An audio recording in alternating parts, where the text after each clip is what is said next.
Hey guys, Donnie here. Today we're going to be making a little wall art out of some metal scrap.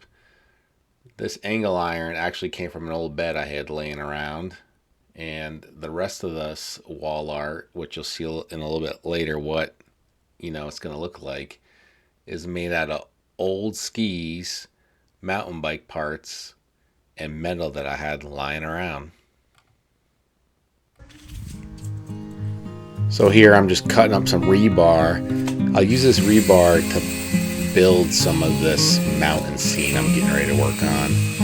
You can see I'm using the DeWalt cordless grinder here. Works pretty good. Alright, here's that rebar I'm talking about. Now I don't really have a big plan here. I'm just, going by what I think would look good. And I'll use this chain to kind of separate the top from the bottom. I thought it would mimic snow once I lay it out there. Decided I didn't like the mountain in the middle. I ended up going with 3 peaks here instead of doing one big one, which I thought I was going to do initially, but I had a little too much wire sticking out of my welder here to start my first weld. So I'm just tacking in place here to get the outline going so I can start the project. But this is pretty self-explanatory, just doing an initial layout, enjoying the process, and thinking about what this project is going to look like. All right, you can see me laying out this chain here. I ended up cutting it because it was too long with the grinder with the cutoff blade in it, but I'm laying out. I'm just looking, what I think looks the best. And I'm going off of pictures in my head of what I think a mountain scene should look at. The difficult part with the chain is you actually have to weld each individual link, which I did off camera. Otherwise, it will be all wavy. So you can see a little bit that I had the welds in there. And I welded 3 links at a time, leaving 1 loose. And then I do a final tack of each once I lay it in place there.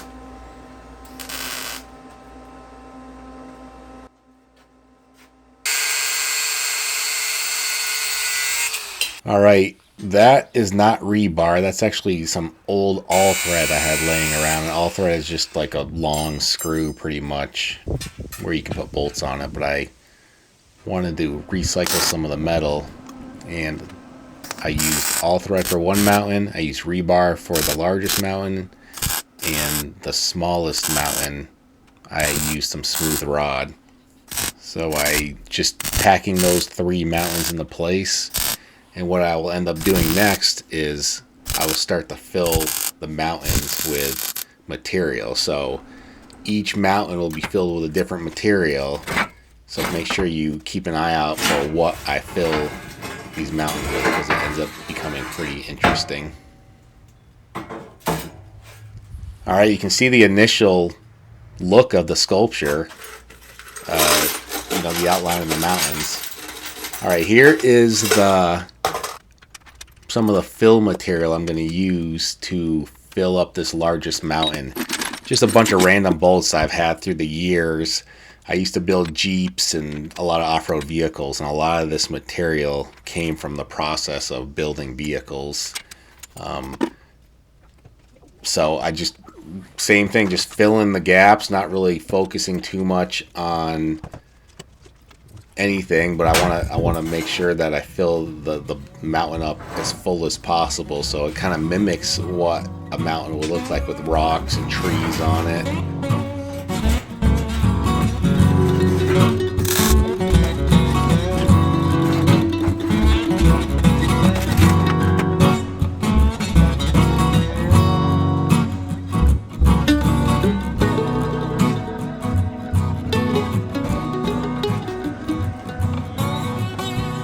So here you can see that first largest mountain all filled in with material. It's kind of hard to tell the difference between the bottom and the top of the mountain. The top of the mountain I want to look a little bit more dense filled, and I'll end up doing that with welding. So I'll fill in a lot of the top part just with welding wire, which is pretty labor intensive, but it ends up looking pretty good, I feel like. just a long process. This is it turned back upside down, and I'm moving on to the middle mountain and the smallest mountain. What I'm trying to do with all this different material is just give the sculpture or the piece of work a lot of texture. It wouldn't look right if you were just using the same rebar or the same all thread or the same steel rod there. It wouldn't give it any pop. There wouldn't be any texture or anything. So I think that really using different pieces of metal with different shapes and sizes and texture on them is really how you want to get the sculpture to kind of, stand out. And again, same thing with this, is just a little bit of tacking here and there, a little doing the layout. The first larger sculpture, I use chain to kind of separate the top from the bottom. This one I'm going to use rebar to separate the top from the bottom. And I'm going to fill the top of this one in with rebar. I did a short video a little while ago asking if people use gloves when they were using the right angle grinder. And a lot of people said that they don't, which I guess I don't really understand. I think that those gloves, especially these Tillman ones, really protect your fingers from those incidental contacts from the right angle grinder. I know you're probably not supposed to be getting your fingers that close to it, but sometimes that's just the way it works.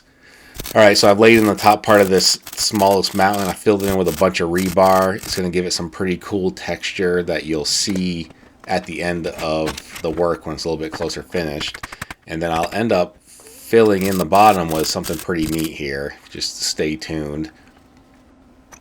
So I flipped this sculpture back over, and I ended up not liking how not depth. It didn't feel really deep. So I ended up adding this second row of all thread to the sculpture to make it kind of, stick out a little bit more, if you understand what I'm saying. The middle sculpture, I used chain, and I must have used rebar. I used a solid rod for the third mountain. You'll see kind of what I'm going to do with the space around the mountains a little bit later, but I realized initially, like, just one piece of metal, it wasn't going to be the look I wanted to go for, so I ended up making the mountains stick out a little more.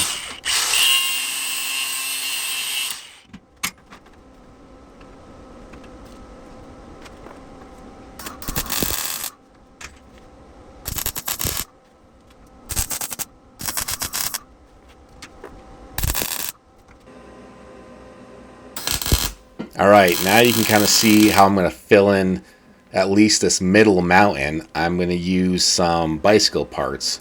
One of the hobbies I really like to do is I like to be outdoors, and I mountain bike and do all these other outdoor activities.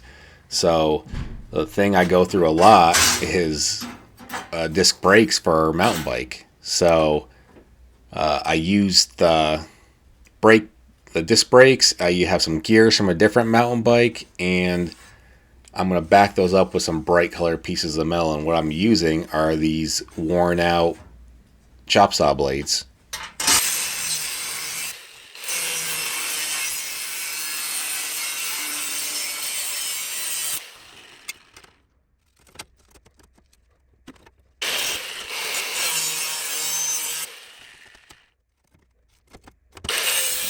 So I'm just cutting these to fit. I didn't really measure anything. I'm just putting them in there. You can see I'm using the right angle grinder to kind of make sure that that lays flat in the bottom part of that mountain. It's not really, too complicated of a thing. I'm just going by feel, trying to get a real straight cut. Obviously, the closer you can get into the metal, a little bit easier it is to weld. I don't want a big gap between that solid rod right there and the blade. I don't want you to be able to see through the back of this sculpture.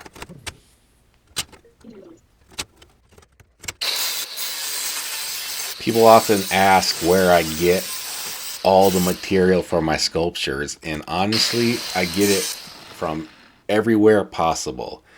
I talk to bike shops, I talk to scrap yards, I talk to guys that own garages. I'm driving down the road and I see something and I pick it up. I mean, I need so much material to create the stuff that I do that every chance I get, I'm collecting it. if you look right underneath the window right there, there's this gear looking thing with all these bolt holes. That's actually the bearing that a large excavator spins on. That's a future project I'll be working on. I've had that thing probably 10 years, you know, and I have an idea in my mind, but I just haven't started it yet. But that I got from a scrapyard in Texas. When I lived down there, it moved all the way from Texas to Massachusetts. Lucky for my wife. She's really excited to see that. All right. You can kind of see the color popping out of this sculpture. Like, I don't want it to, you know, I would like my sculpture to have a little bit more color overall, and that's how I'm going to do it. All right. This is, I think, is pretty cool. I've never seen, you know, wall art or metal art with skis combined in it. So the thing I do and my family does in the winter is we are skiers. I go skiing as much as possible, and I really enjoy it. So I want to start making some art with skis in it. And I have a bunch of ideas, but this is the first one that I've come up with so far. So I'm using the right angle grinder to cut the skis up, and it's blowing through them pretty easy. I'm using this because the edges are made out of metal, as you can see, and then it's throwing all their material out. But I'm just fitting the skis in there, and I will actually use the skis edge to attach them to the metal, because the skis edge is metal. So I think using the skis really adds a ton of texture that you haven't seen before. There you go. My second favorite pastime. And I had a couple of these skis. I can't remember where I got them. I probably found them on the side of the road or Facebook Marketplace or something. And I got them for free or $5. And I cut them up to fill up this mountain.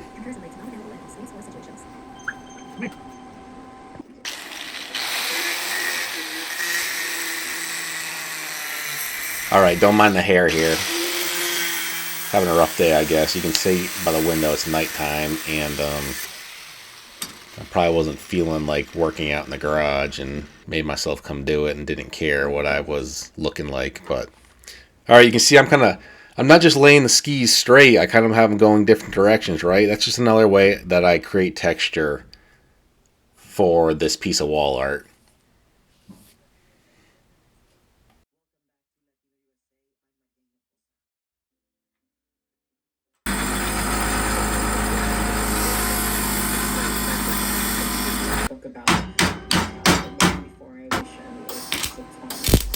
If you look closely, you can see the ground clamp for my welder has a bolt in it.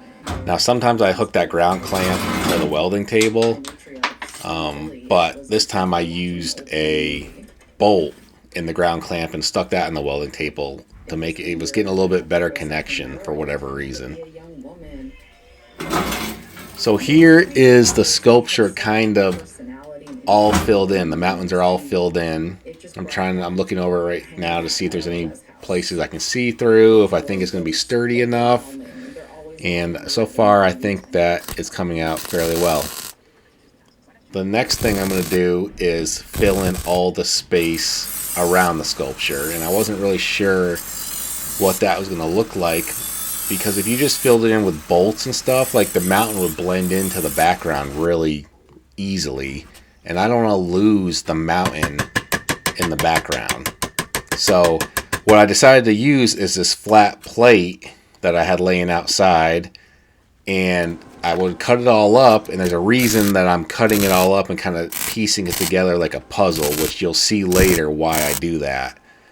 So I cut some large pieces and I tack them in place, and then I'll come back and fill in with littler pieces as I go. You can see that here's the scrap plate. I've obviously used it for other projects. I have a fish project.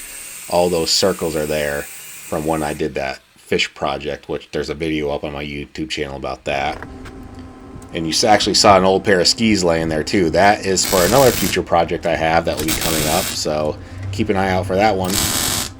But look at this. I'm kind of laying these pieces in, if you don't mind my head in the way. Laying these pieces in and filling them in. It looks like a puzzle piece with a ton of texture. There's different colored metals, there's different shaped metals, and different size metals. It's just looking really neat.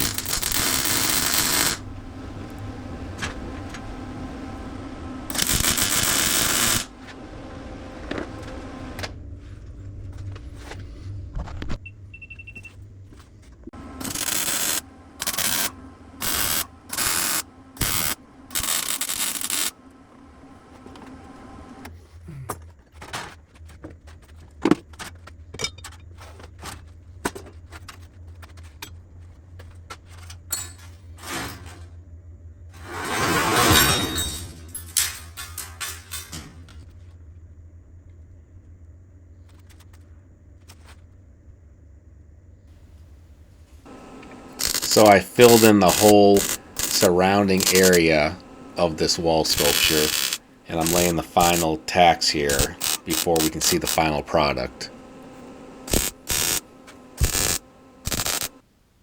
Alright, what do you think? I think it looks pretty neat. You can see the texture is crazy. The mountains really stick out from the background, and I ended up using some LED lights off Amazon to kind of light the back up and make it even a little bit more interesting looking. You know, a piece of functional art, I guess. Or whatever sound. Yeah, the lights dance to the sound of whatever's going on. But in this video right here, you can see how I used the skis. I incorporated mountain bike parts and old saw blades that I use. I have a million parts from a car. I think, you know, this is a really cool piece. Please let me know what you think of this. I enjoy it a lot, and I think that in the future I'm going to try to figure out how to incorporate more skis and more bicycle parts into my art.